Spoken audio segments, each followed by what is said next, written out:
My name is Asher Lev, Chapter 2. My teachers were gentle. My classmates were as friendly and as cruel as our classmates everywhere. I was treated with special care, for I was the son of Aryeh Lev, one of the Reb's emissaries who was often not home and whose absence had to be counteracted by teachers. I was also the son of Rivke Lev, one of the very few led-over women the Reb had permitted to attend college, and one who had recovered from a serious illness and whose life on occasion gave every appearance of remaining in tenuous balance between darkness and light. I remember little of my first years in school. I cannot remember the color of the classroom walls or the shapes of the windows. I do remember that each room had a framed picture of the Reb on the wall near the blackboard.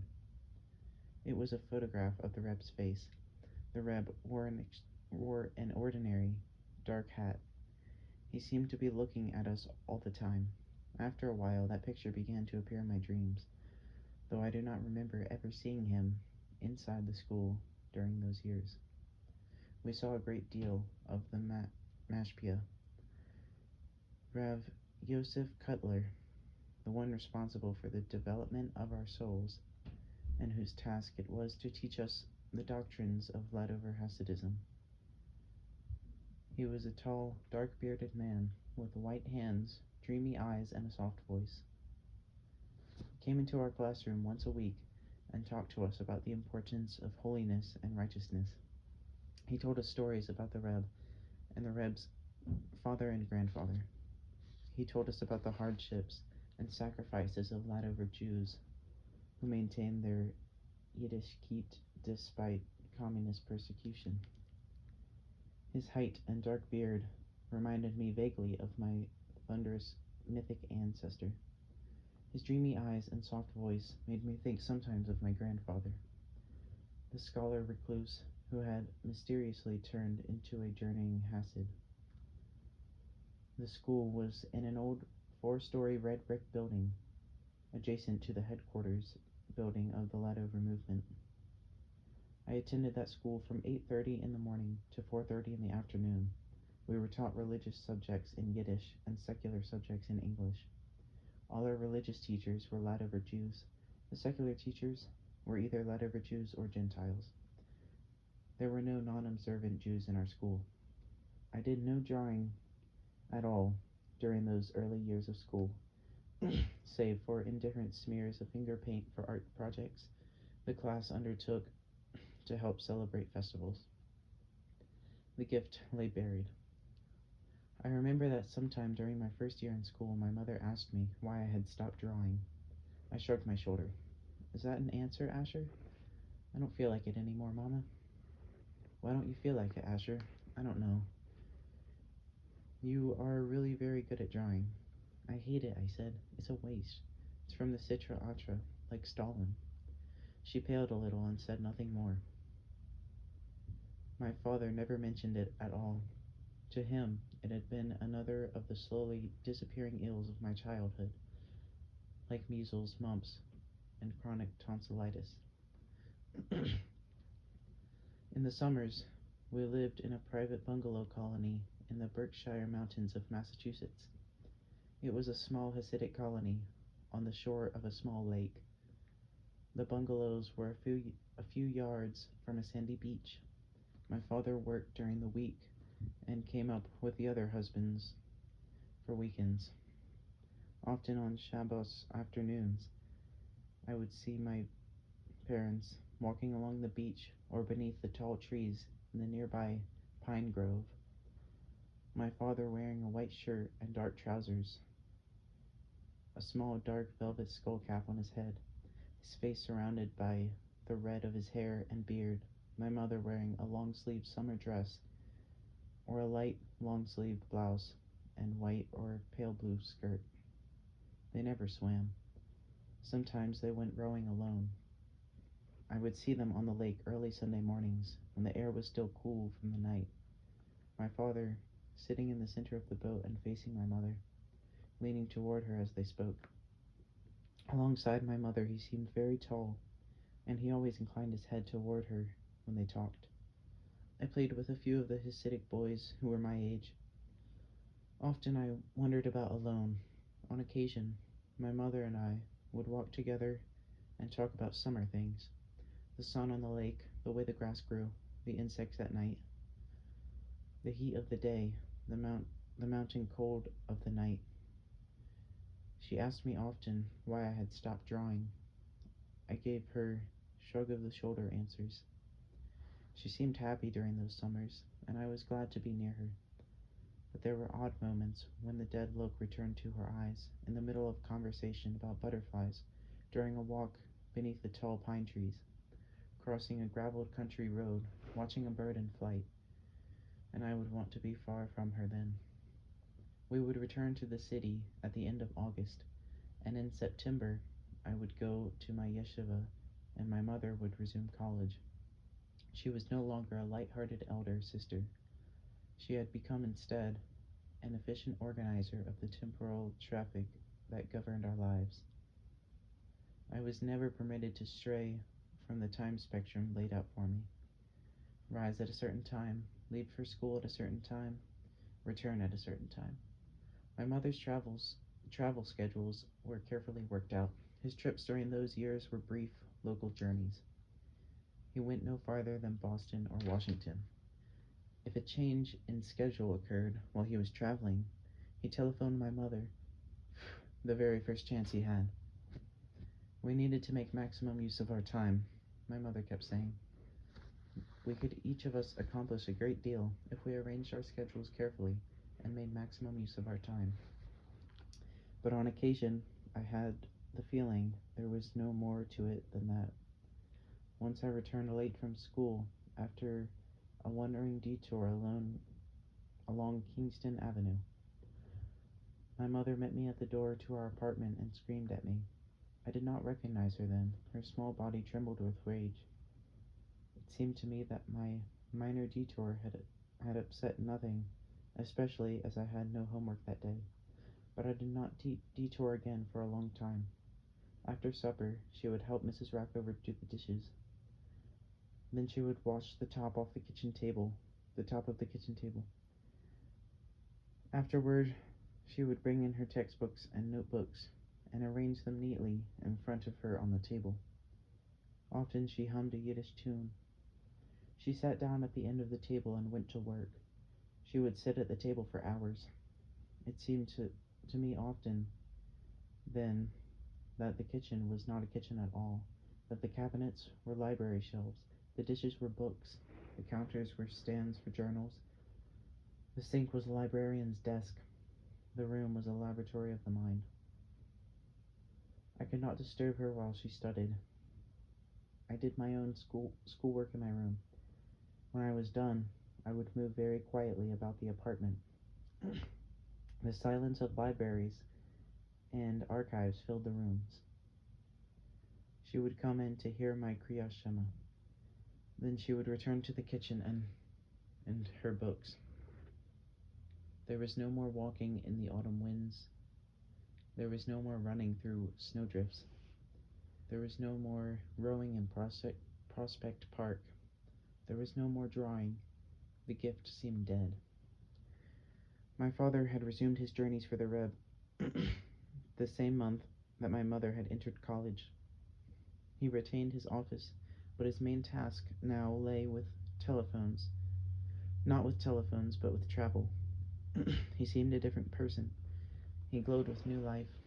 His first trip was to a small Ladover community near Toms River in New Jersey.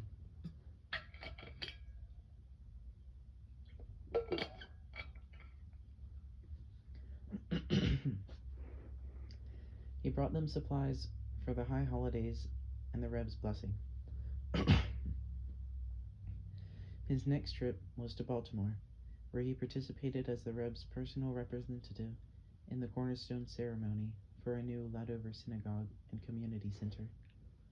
Then he traveled to Philadelphia, Newark, Providence, Boston, and Washington. I lost interest in his journeys. Each journey became, for me, another day when he was gone from the apartment. When he did not travel, he worked in his office. At night, he often sat in the living room, reading Time, Newsweek, the New York Times, Yiddish journals, and newspapers. He would sit slouched on the sofa, the magazines and newspapers scattered around him, his slippered feet on the coffee table, a small dark skull cap on his head, his fingers slowly combing his long red beard. He searched constantly through his newspapers and magazines for news about the Jews of Russia. He seemed more connected to the Jews of Russia than to the Jews of our own street.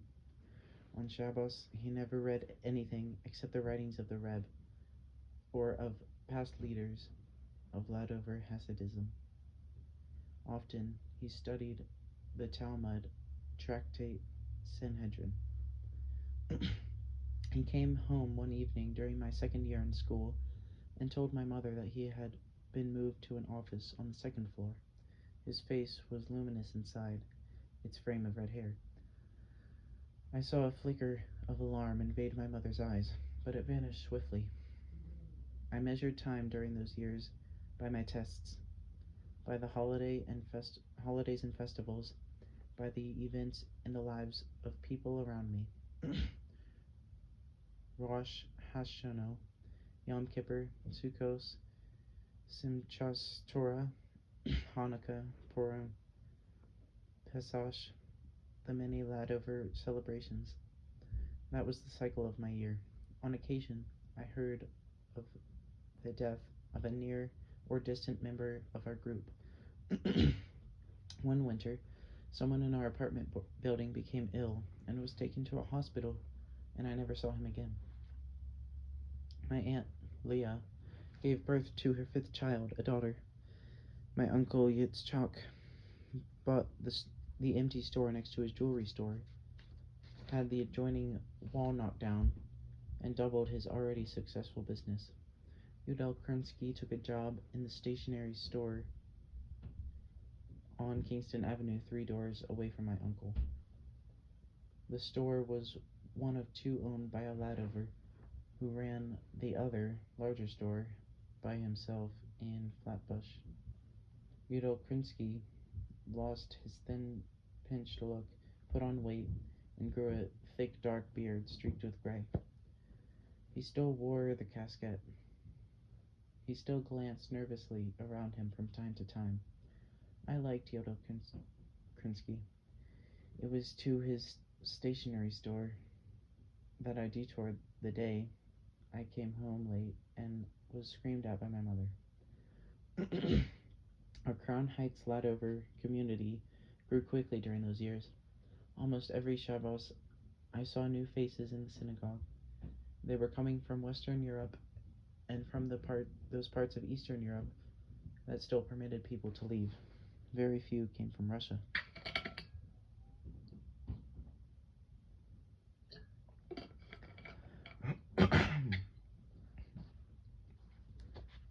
On a Friday in the summer of 1952, my father came up to the bungalow colony from a trip to Washington.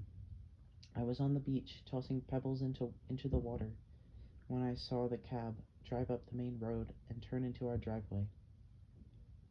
I saw my father in the cab and ran up the grassy slope to the front of the bungalow, where I stopped and watched my father. He was getting out of the cab, slowly and with care, as if he were in pain. My mother came out of the bungalow and went toward him. He paid the driver. The cab left. My father stood in the driveway, his suitcase next to him, his dark hat tilted back on his head, his dark suit rumpled. He looked moodily around. He seemed dazed. Aryeh, my mother said, coming toward him. Rivke, my father murmured. They shot the writers. My mother stopped. Her small body stiffened. Her mouth fell open. We just found out. Those who didn't die in prison were taken out and shot. He rubbed the side of his beard and looked around, still seeming dazed. I can't remember traveling here. Aryeh, come inside, my mother said. It's the work of the Sitra Atra, my father murmured. Why am I here? Aryeh, please. I shouldn't be here, Rivke. I should be there. Aryeh. He looked at her. They were shot, Rivke. Shot. Just like that. A life is nothing to them. Nothing. Ribono shel olam. Who's going to be left? Aryeh, I'm in the middle of making Shabbos. He closed his eyes for a moment. Then he looked at her again. Yes, he murmured. Shabbos. He picked up the suitcase. They went into the bungalow. I stood near the corner of the bungalow, staring at the closed screen door. They had not even noticed me. I went back down to the lake and tossed stones into the water.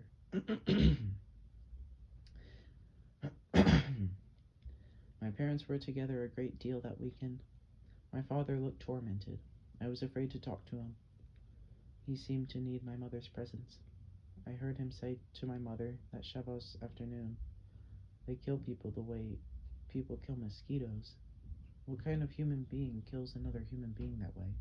To kill a human being is to kill also the children and the children's children that might have come from him down through all the generations.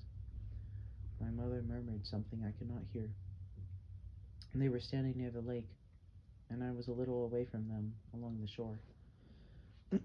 I cannot reconcile myself to it, Rivke, I heard him say. I can't do it. Again, my mother murmured something I could not hear.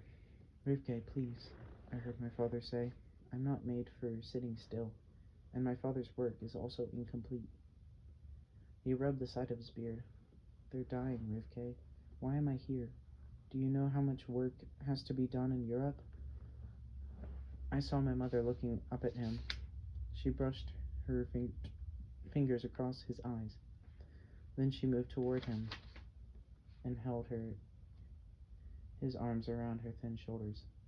She looked so small and frail in his huge embrace. Her eyes were concealed behind his beard, but I saw her holding him tightly. Then he noticed me. He released her. She glanced at him, then at me. They walked slowly away, talking softly. I stood at the edge of the lake and tossed stones into the water. He left the following afternoon. I said to my mother that night, "What writers were shot, Mama?" "Jewish writers in Russia," she said. "Were they our own people?" "They were Jews, Asher." "Why were they shot?" Stalin ordered it.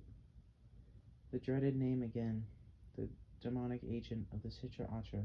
I felt cold hearing that name. "Is Papa going to Europe?" I asked. I saw sudden alarm in her eyes. "No," she said, too quickly and loudly.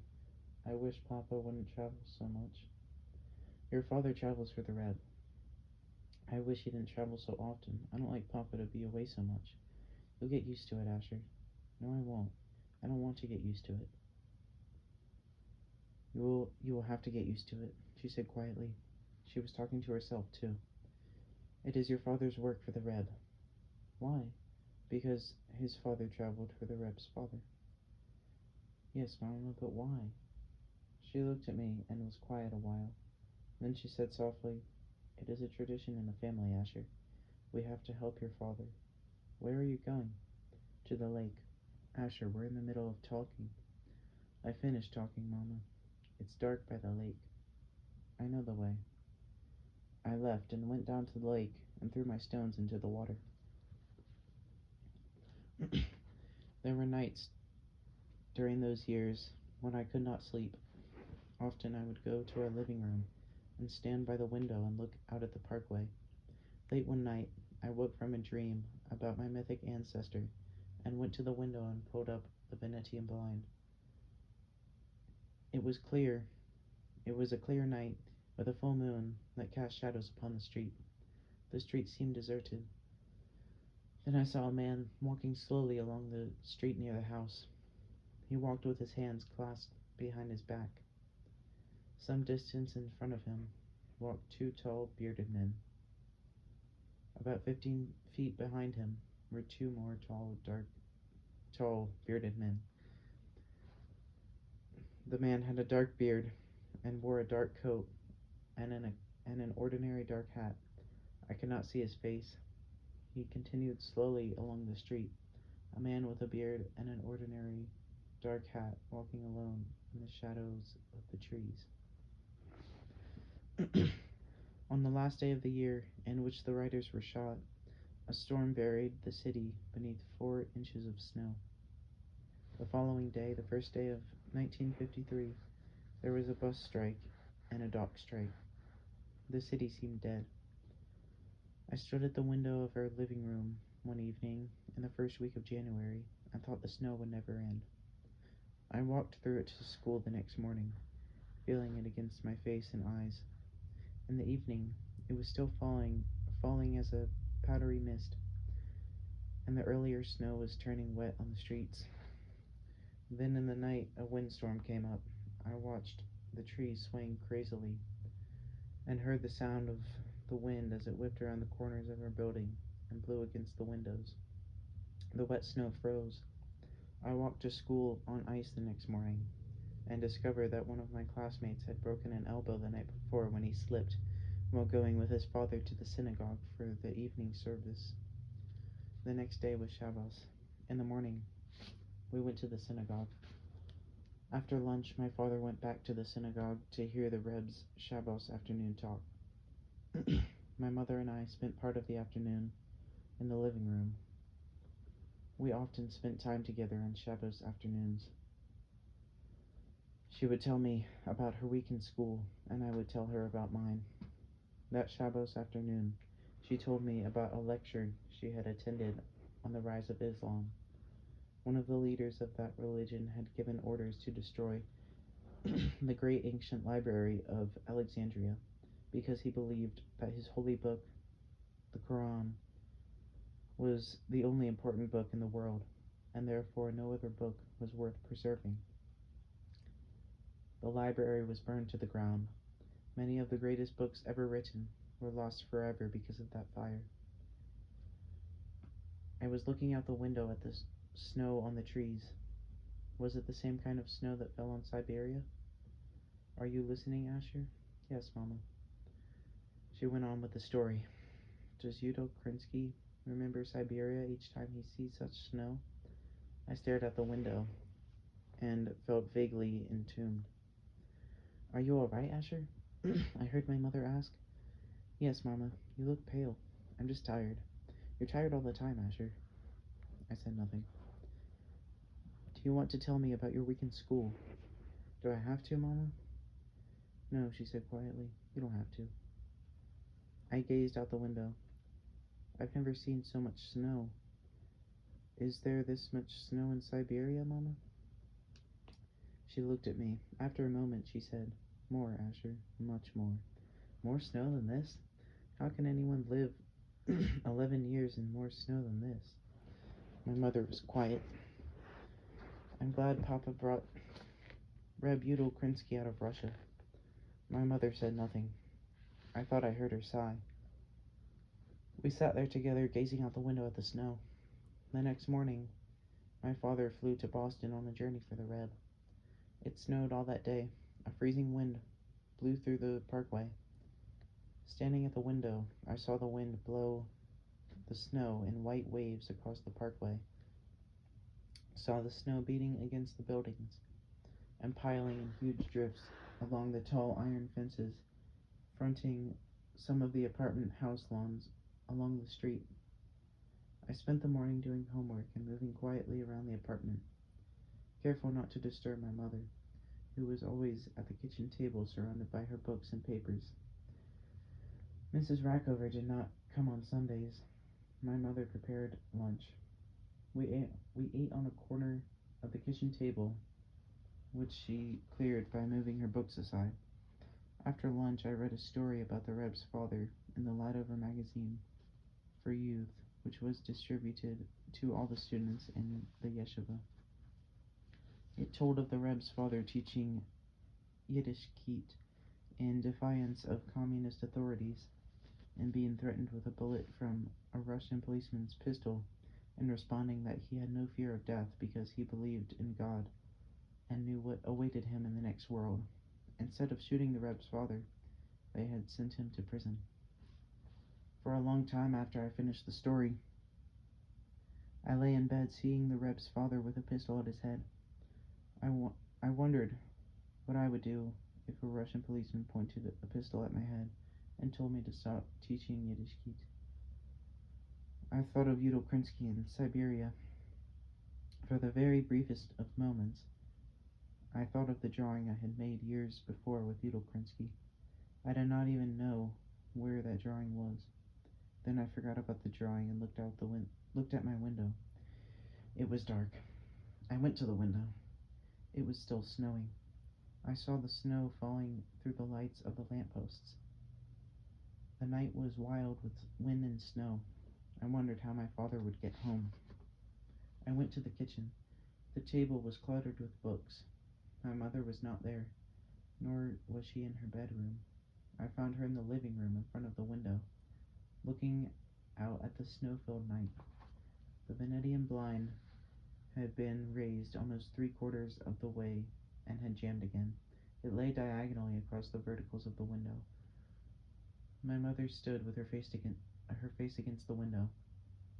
The room was dark. Then the phone rang. My mother turned. She was past me, even before the first ring had ended. She gave no indication of having seen me. I heard the second ring begin. It was cut short as the phone was lifted. I heard my mother's voice, thin, tremulous. She listened a long time. Then she spoke again, in a strange, trembling whisper. I warned you, she said. I asked you not to go today. She was silent a moment. Then she hung up. I heard her go into her bedroom and shut the door. I waited. I looked out the window at the snow. Slowly, the room began to fill with the noises of night darkness. I turned on the lights. I tried to lower the blind, but I could not release its jammed left side. Finally, I gave it up and went through the hallway to my parents' bedroom. I listened at the door and heard nothing. Mama, I said. There was no response. Mama, I said again. 1 minute. Her voice was soft and quavering. I could barely recognize it. I waited at the door. I waited a long time. Mama. Asher, please go and wash your hands. We'll have supper now. She was still talking through the door in that same faint voice. Where is Papa? In Boston. Papa isn't coming home? The airplanes can't land in the storm. Your father will come home tomorrow. I stood at the door and did not know what to say. In a child's panic, I saw my father in snow up to his knees, looking for a place to eat and sleep. Papa has a place to stay in Boston? Your father will stay with your Aunt Leah. I had forgotten about my Aunt Leah. Please go and wash your hands, my mother said through the door. We ate cold chicken and vegetables, the leftovers from our Shabbos meals. My mother had put on her pink housecoat. Her short dark hair was uncovered. Her face was pale and her eyes were dark. There was about her a little of the dead look she had had during the months of her illness. Later that night she came into my room and sat on the edge of my bed. Were you frightened, Mama? Yes. Were you thinking of Uncle Yakov? She hesitated. Yes. Her voice trembled. She stroked my face. I felt the delicately boned fingers of her thin hand against my skin. I'll get used to it, she said. I'll have to get used to it. She was silent. Her eyes were dark and frightened. My Asher, she murmured. I'm sorry to be such a mother. Mama, it's not good to be so easily frightened. Her eyes fixed on me intently. Do you understand, my precious Asher? It's bad to be easily frightened. I did not respond. But I'll get used to it, she murmured. She was silent a long time, staring darkly at the thin hands folded on her lap. Then she stirred and put a hand back upon my face, gently stroking my cheek. You are not happy, my Asher. I want you to be happy. She sighed and shook her head slowly. Then she smiled through dark, moist eyes. Please, Asher, don't be like your mother. Don't be easily frightened. Now let me hear your Kriya Shema, my son. Say it for both of us. Speak to the good angels for both of us. Maybe they'll help us not to be frightened.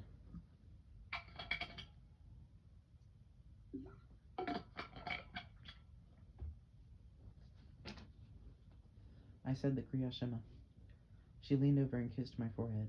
In the name of the Lord, the God of Israel, she murmured, repeating one of the prayers in the Kriya Shema. May Michael be at my right hand, Gabriel at my left. Before me, Uriel, behind me, Raphael, and above my head, the divine presence of God. Amen, Asher, for both of us, amen. She went slowly from my room and crossed the hallway into the living room. She was in the living room a long time. Then I heard her go along the hallway to her bedroom. The bedroom door closed softly. I lay in the darkness and listened to the snow on my window. The storm ended sometime in the night. My father flew back from Boston early the next day and was home when I returned from school. The following morning, we heard over the radio that 9 doctors, 6 of them Jews, had been arrested by Soviet police on a charge of plotting to murder leaders of the Russian army and navy. The blood drained from my father's face. Rabono Shel Olam, I heard him say. What do you want from us? My mother had been standing near the stove. She sat down slowly. Her face was pale. The news broadcast continued. The doctors had been accused by Moscow of being connected with the international Jewish Borgias nationalist organization called the Joint Distribution Committee, which had been set up, according to Moscow, by the American Intelligence Service. A Soviet news broadcast had announced that the doctors had confessed to trying to kill top Soviet leaders by harmful medical treatment and bad diagnosis. They were accused of having killed Comrade A. Sudanov, a leading member of the Politburo, by deliberately misdiagnosing his myocardial infarction. There was a brief pause. The announcer began a commercial. My father turned off the radio.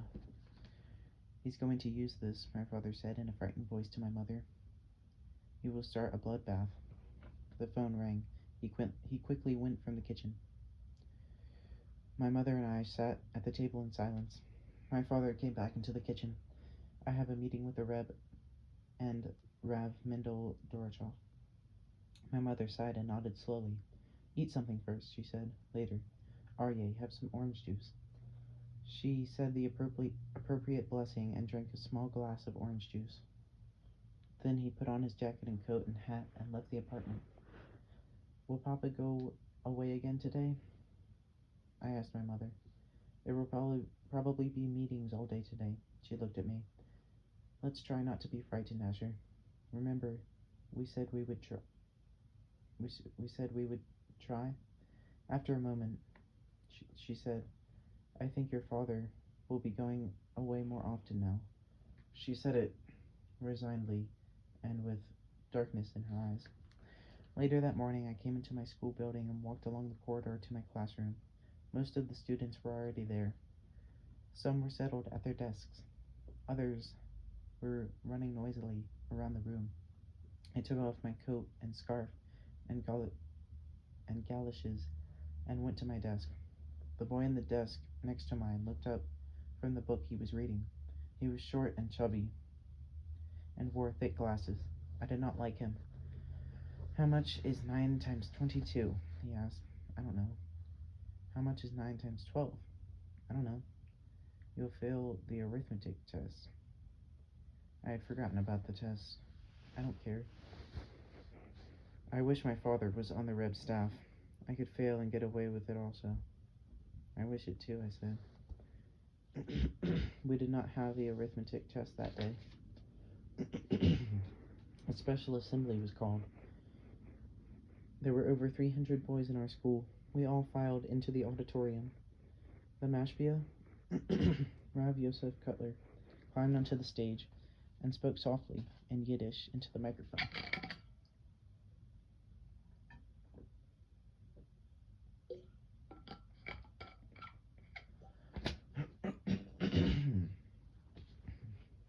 Dear children, today the enemies of the Jewish people have again shown us how much they hate us and our Torah.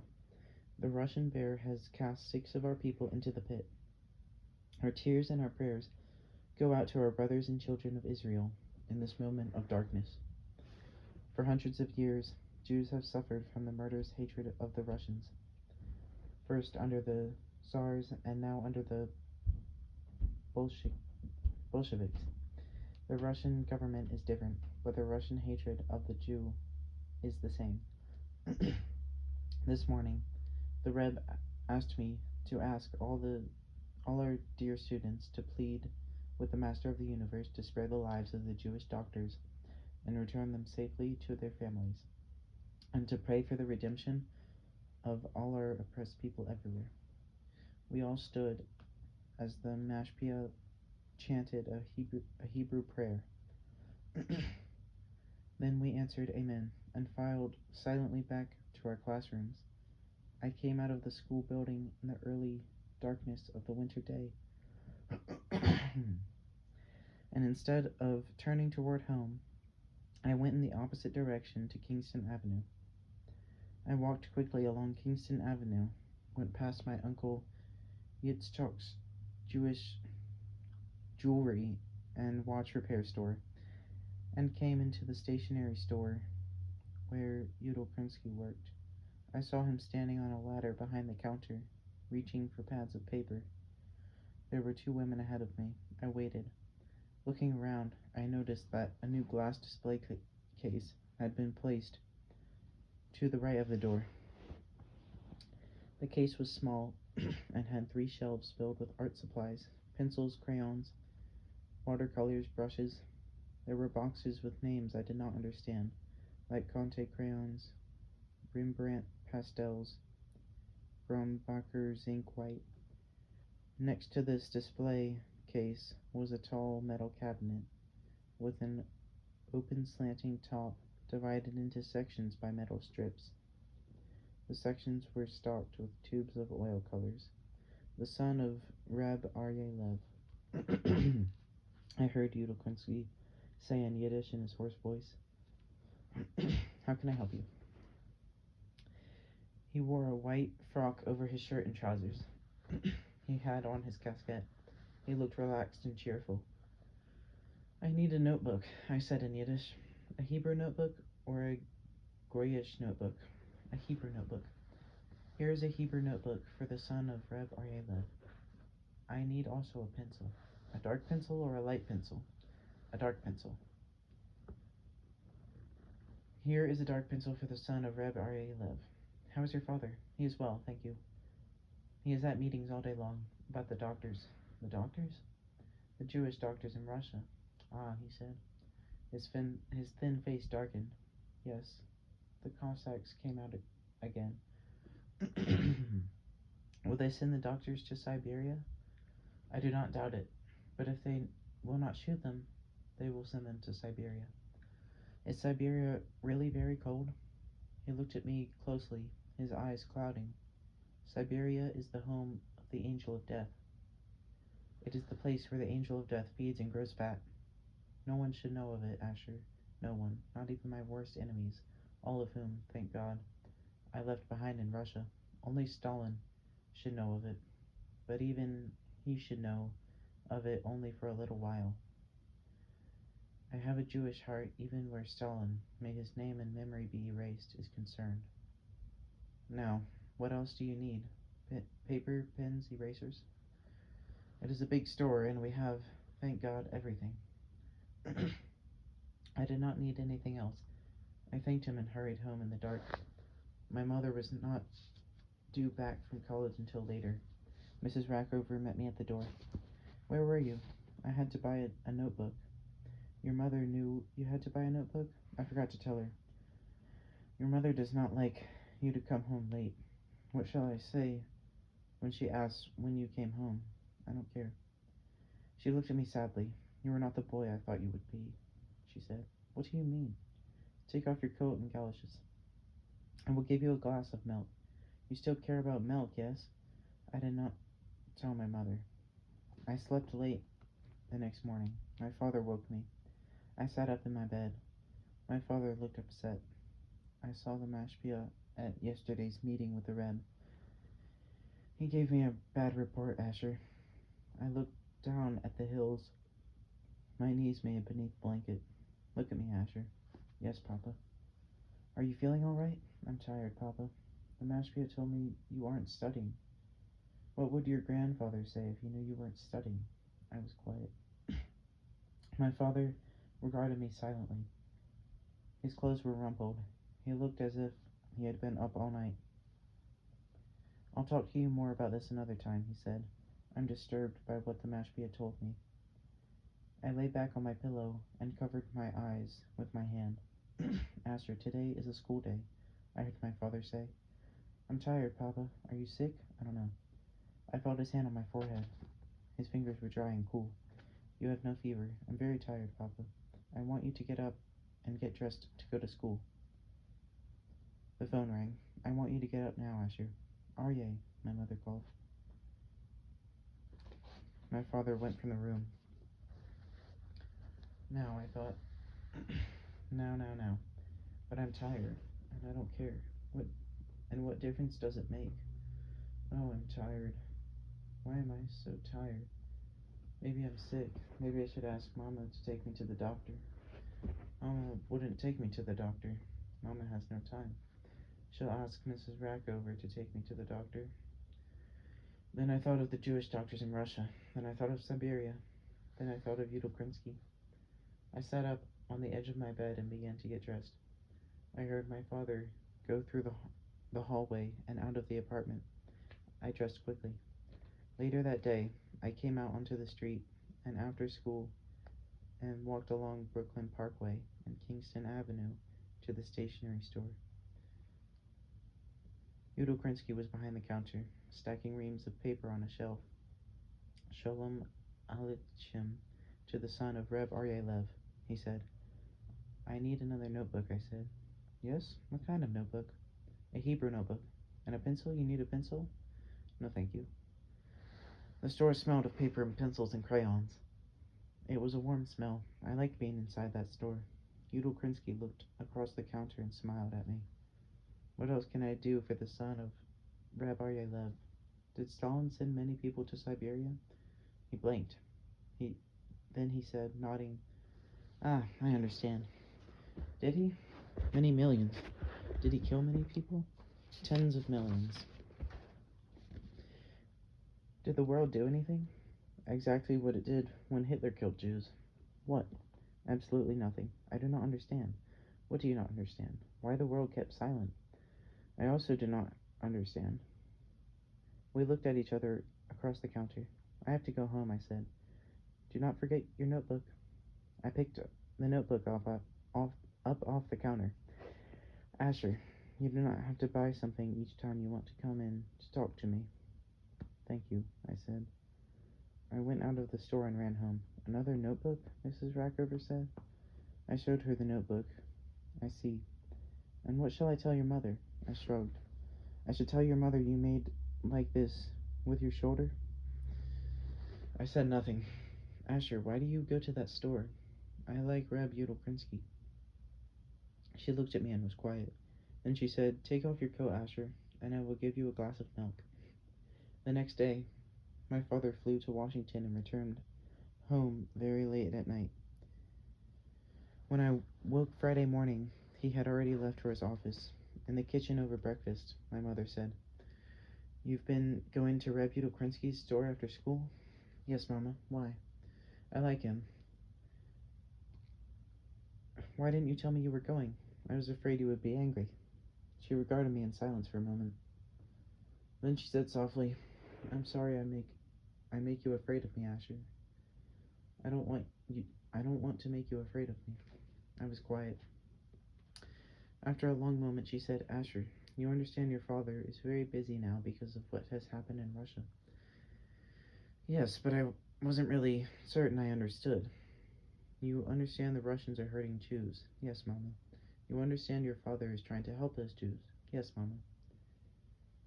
We think there will be a great persecution of Jews in Russia now. Your father is talking about that with important people in the American government. I was quiet. Asher, I don't like your father to be away from home so much, but your father's doing what the Reb asks. Would you want your father to say no to the Reb? No, Mama. Asher, do you understand I have to finish my work in school? I hesitated, not knowing how to respond. You don't understand. I was quiet. No, my mother said. Of course you don't understand. She was silent a long time. Then she said, All right, Asher, you may go to Rebuto Quincy's store. Thank you, Mama. But don't stay too long and come straight home when you leave. Yes, Mama. And don't make a nuisance of yourself. No, Mama. She looked at me and shook her head sadly. Her eyes were dark. Please drink your juice, she said quietly. All the vitamins will go out of it.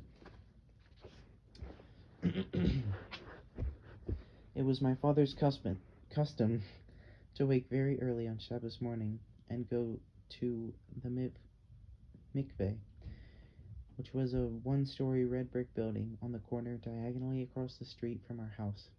My mother would go every few weeks, but my father went every Friday and Shabbos and sometimes in the middle of the week. I did not want to go with him then, for it is only necessary to immerse oneself in the ritual bath when one has reached puberty. My father went to the mikveh that Shabbos morning. It was a cold, clear January day. He returned to the apartment with his hair still wet, as always. We started to the synagogue together. On the way, I asked him if he would be traveling to Washington again that week. Monday, he said, Will the Russians arrest more Jews, Papa? Who knows what the Russians will do? Mama says you'll be traveling a lot now. Yes. Rebuto Krinsky said Stalin killed tens of millions of people. Yes, my father said. Then he looked at me and said quietly, Give my good wishes to Rebuto Krinsky when you see him again. Yes, Papa. Inside the synagogue, my father took his seat at the table near the ark, and I sat at a table in the rear with some of my classmates. The synagogue was always crowded. It was a large synagogue, empaneled with walls, chandeliers, tables, and benches, a podium near the center of the floor, and an ark built in the front wall.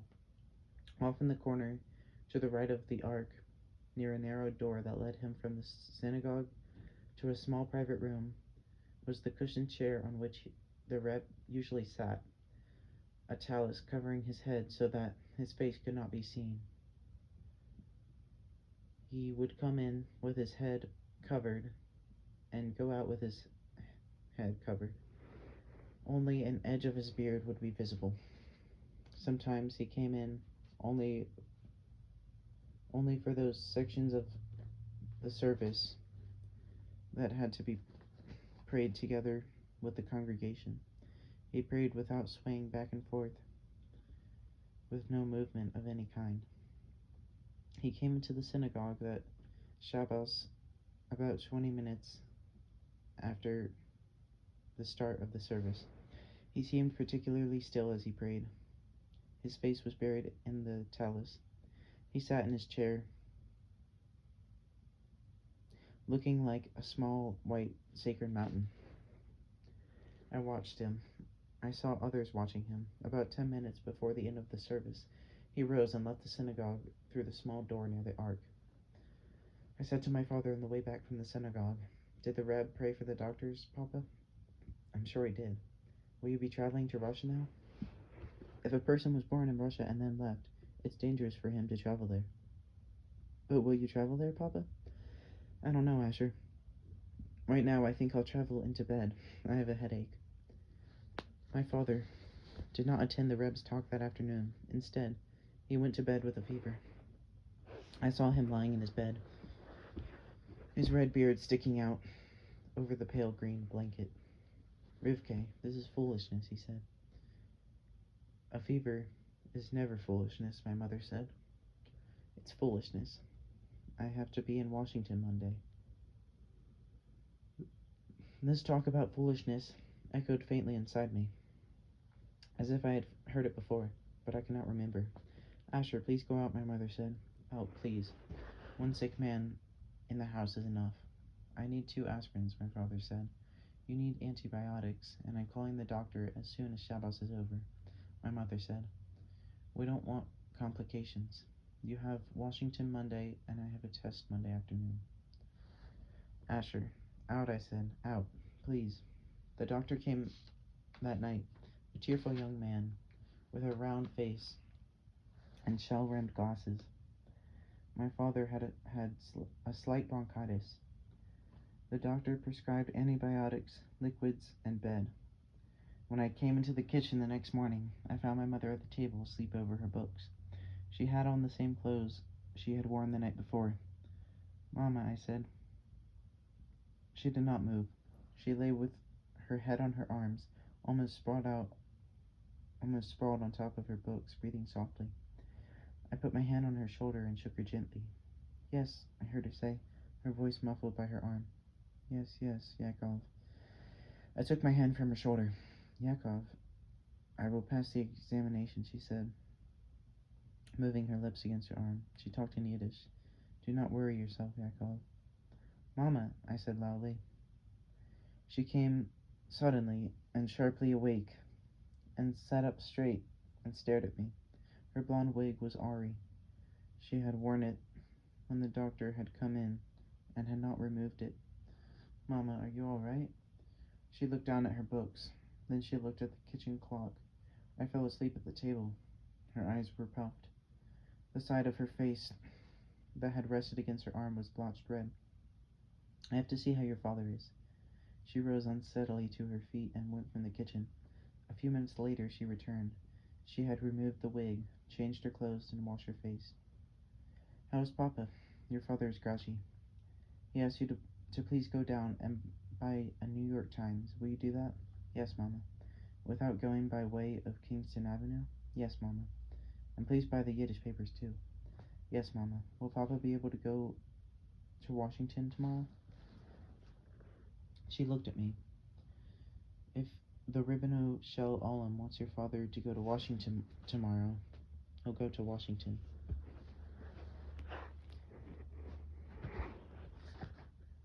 She spent the day giving my father his medicine, bringing him tea and lemon and honey, studying for her exam, preparing meals, and answering the telephone. Finally, I volunteered to answer the telephone for her. If it was for my father, I said he was sick and could not come to the phone. If it was for my mother, I said she was studying and had asked not to be disturbed. Surprisingly, everyone I talked to about my mother seemed to understand. No one asked her to come to the phone. She was still at the kitchen table when I went to sleep that night. The next morning, I came into the kitchen and found my mother squeezing orange juice. "How is Papa feeling?" "He left half an hour ago." I stared at her. "The Ribbono Shell Olam wanted him to go," she said. "Sit down and drink the juice." Later, she went with me to my school. "Have a good day, Asher. Give Reb Udall-Krinsky my regards." "I hope you get a very good mark on your test, Mama." "Thank you, Asher." I watched her along the parkway carrying her books. There were 4 people in the stationery store when I went there after school that day. I waited patiently. Just as Udall-Krinsky finished with the last customer, 2 more walked in. Then 3 more came in. I stood near the cabinet containing the tubes of oil colors and waited. "Asher," I heard Udall-Krinsky call. I looked at him between the crowd of customers. "Asher, in the cabinet next to you. Bring me, please, 2 tubes of cadmium red light and 2 tubes of cadmium yellow light. You see them on the top row?" On the top row. I saw them. The tubes felt heavy and solid in my hands. I moved between the people and put the tubes on the counter. "1 number 10 bristlebush," I heard the woman next to me say. She spoke in English and had a faint Russian accent. I looked up. She was in her late 50s and had short gray hair and pale blue eyes. She wore a light brown coat and dark brown galoshes with fur trim. Udall-Krinsky went to the glass showcase next to the metal cabinet and returned with a long-handled brush. "What else?" he asked. "Rectified turpentine," the woman said. He placed a white and red can on the counter. "What else?" "That's all," the woman said. "Thank you." A few minutes later, the store was empty.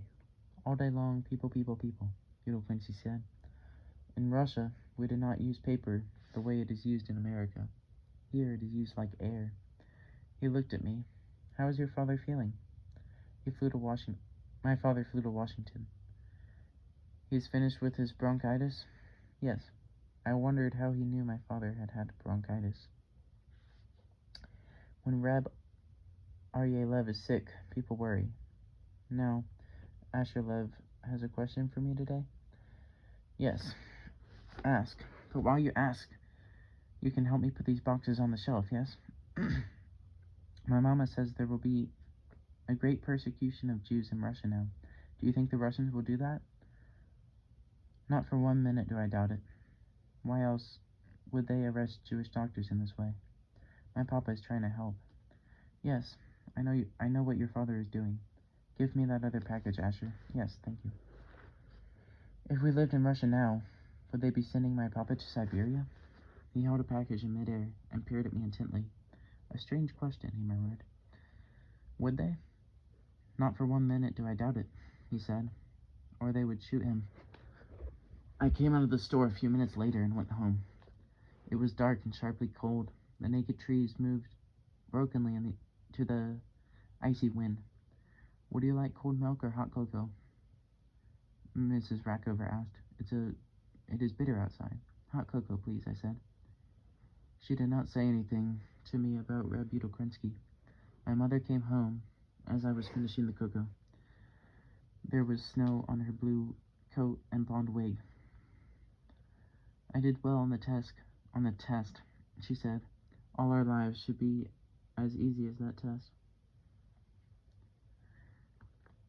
From your mouth into God's ears, Mrs. Rackover in fervent Yiddish, said Mrs. Rackover in fervent Yiddish. We have to celebrate, my mother said. We'll have a little wine with the fish. Oh, that was an easy test.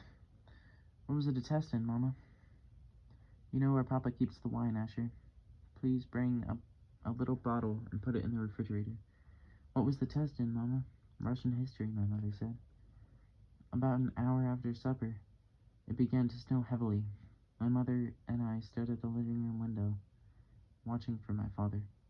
I hate this, my mother murmured, staring out the window.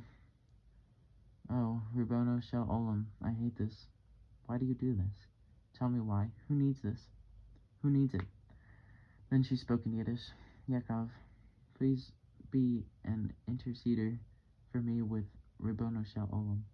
Yaakov, do you hear? Yaakov. My father returned 2 hours later, exhausted, snow on his hat, snow on his coat, snow in his beard and eyes. My mother fed him supper and put him to bed. She was at the kitchen table with her books when I fell asleep. The snow fell through most of the night, then began to freeze in a bitter wind. In the morning, there was ice on the bark of the trees and on the dark metal of the lampposts. The sun shone across the buildings like an exhausted light. I walked to school alone. Sometime during that morning, the door to our class opened and the mashpia entered the room. We rose respectfully and stood in silence until he took the seat behind the front desk. Our teacher moved to the rear of the room and sat near a window. The mashpia spoke to us softly, his eyes half closed. Dear children, we spoke last time of the Reb's grandfather. May his memory be blessed. We described his years in prison under the Tsar. Now the Reb's father, may his memory be blessed, was also in prison, not under the Tsar, but under the Bolsheviks. When the Reb's grandfather was released from prison, he settled into Ladov. To Ladov came Jews from all over the world who had heard of his terrible suffering. Some of those Jews were great scholars who had opposed him before, but now became his followers. And from Ladov, the Reb's grandfather sent out emissaries throughout Russia to win Jews to Ladover Hasidus. These emissaries were the arms and legs, the mouth and eyes and ears of the Reb's grandfather. Later, when the Reb's grandfather, may his memory be a blessing, removed himself from this world, the Reb's father also sent out emissaries. Some of the emissaries, dear children, were caught by Bolsheviks by the Bolsheviks and sent to Siberia, where they perished for the sanctification of the name. One of those emissaries was murdered by a Russian peasant the night before a Goyish holiday called Easter. Another was caught by secret police teaching Hasidus and was taken to prison and shot. This happened in the Ukraine before the Second World War. Great were the hardships of these emissaries, but this Ribbono Shel Olam remembers their efforts and their suffering, and therefore great is their reward in the world to come. He talked a few minutes longer, telling us some more stories about past Ladover emissaries. Outside, it began to snow again. Later, I walked in the snow to Udall Krinsky's store.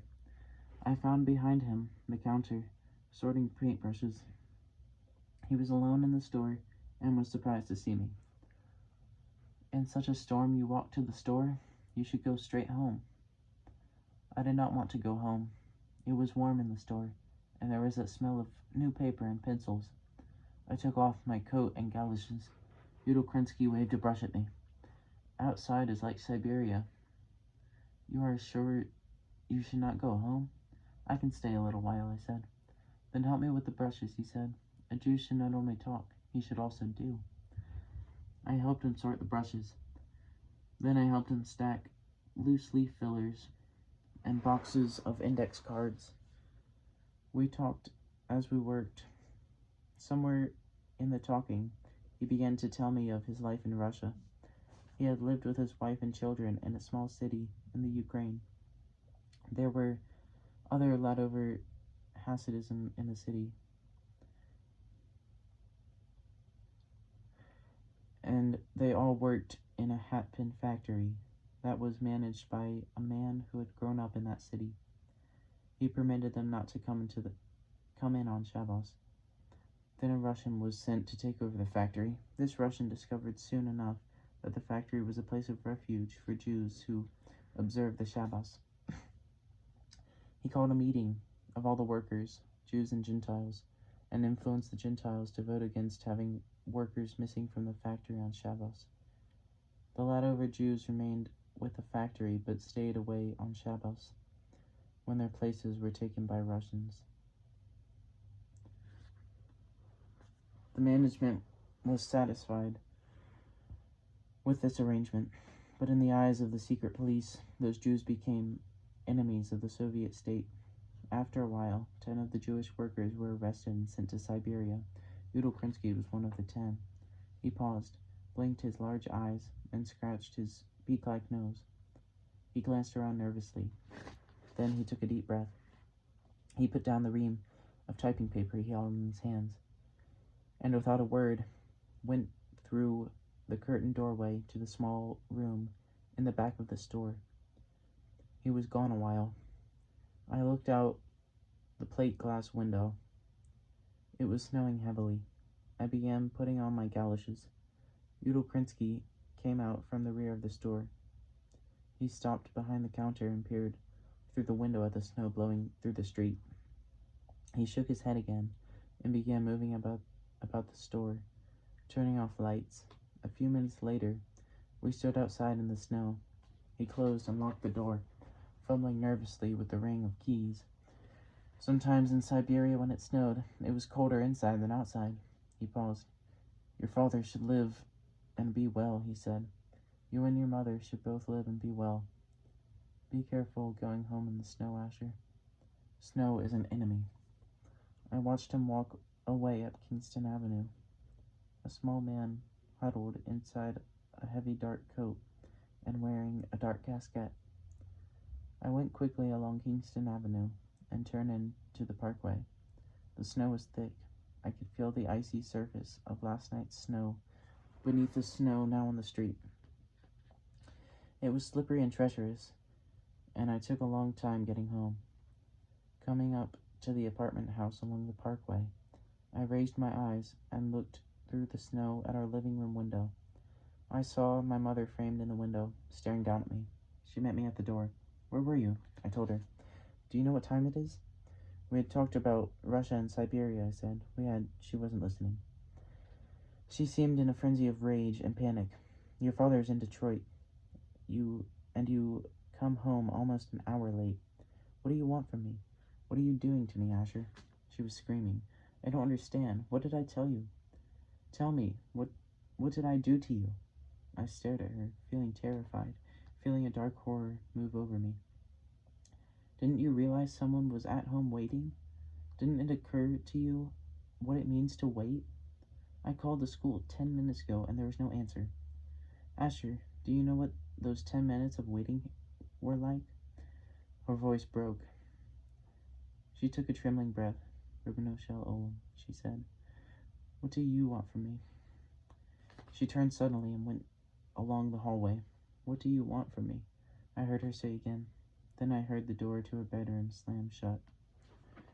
In the sudden, overwhelming silence that filled the apartment, I thought I could hear the sounds of snow falling through the icy air outside. I came into my room. I was trembling. I was shivering and trembling. I lay on my bed in my coat and galoshes and could not stop trembling. The snow made pebble sounds against the window of the dark room. Sometimes in Siberia when it snowed, it was colder inside than outside, I heard Yudel Krinsky say. "Snow is an enemy. Snow is an enemy. Your father should live and be well. You and your mother should both live and be well." I took a deep breath and held it a long time.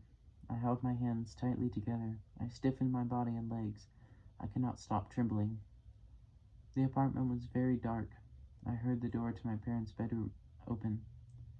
Someone came through the hallway and into the living room, moving softly on slippered feet. Then I heard nothing. Then I heard my mother. I heard her voice. It seemed close by in the darkness. She was in the living room. I heard her chanting from the Book of Psalms. She chanted a long time. Then she stopped, and there was a long silence. Then I heard her say, clearly in the silence, "I cannot do it myself." She spoke in Yiddish. "Do you hear me, my brother? How can I do it? I am only a little girl. What do you want from me? Ribino shel olam. What does the world want from me?" Then there was another long silence. Then she began to chant again from the Book of Psalms. I lay there on my bed in my coat and galoshes, listening to my mother chant from the Book of Psalms. A long while later, she went back into her room. We had no supper that night. I lay on my bed in the darkness. Then I fell asleep, still wearing my coat and galoshes. Sometime in the night, I woke from a dream and felt myself smothering. I felt buried in snow and ice, and then woke fully and realized I had slid down into my coat, and the lined hood was over my head. I got into pajamas and went to the bathroom. I heard the snow on the frosted window. My father was in Detroit, in the snow. The snow blew against my window. I went to my room and got into bed. The darkness was alive with the sounds of the storm-filled night. I had known of my father's trip and had forgotten it in the warmth of Yudel Krinsky's store. I thought of the brushes I had helped Yudel Krinsky sort. Then I thought of the metal cabinet filled with tubes of oil color. I did not understand why I should be thinking of that cabinet. Then I fell asleep. My mother said to me the next morning over breakfast, "Asher, if you want to continue going to Reb Yudel Krinsky's store, you will have to remember to return at a reasonable time." "Yes, Mama. And if it snows when you leave school, please come straight home." "Yes, Mama." She looked at me soberly. "I lost my temper last night." I was quiet. "You frightened me, Asher, but I should not have lost my temper." "I apologize for what I did, Mama." "Yes, you frightened me. I'm trying very hard to get used to it, Asher. I'm really trying." She looked at me through the sheen of tears in her eyes. I wish I hadn't lost my temper. I told myself that the next time it happened, I wouldn't be frightened, but I was a failure. She put a napkin to her eyes. Then she said softly, "Drink your juice, my Asher. I'll walk with you to your school." Later, We came out of the apartment house and walked along the snow-filled parkway and stopped at the path that led to the entrance doors of the school. She kissed my forehead and said, "Have a good day in school, Asher. I hope you get a fine mark on your arithmetic test." "Thank you, Mama." The test had been postponed from last week to today, but I had forgotten again to study for it. Will Papa's plane be able to land today? If the ribbon of shell Olin wants it to land, it will land. She turned and started along the parkway. I watched her walk up the street carrying her books. I failed the arithmetic test.